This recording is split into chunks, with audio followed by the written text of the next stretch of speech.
Afternoon lakay, nandito na tayo ngayon sa bahay. Kararating ko lang galing sa church.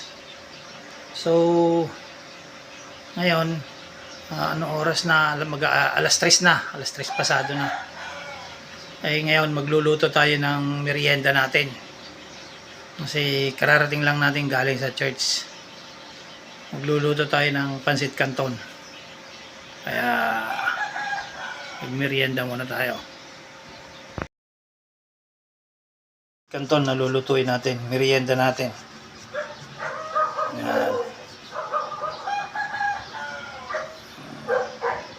At may kasama pa yan. May kasamang siopaw. Ayan, painit natin. Yan ang merienda natin ngayon. Kasi galing tayo sa church. Kararating lang natin. O yan lakay. Antay-antay lang natin maluto. O yan. Ito naman yung siopaw. Ayan.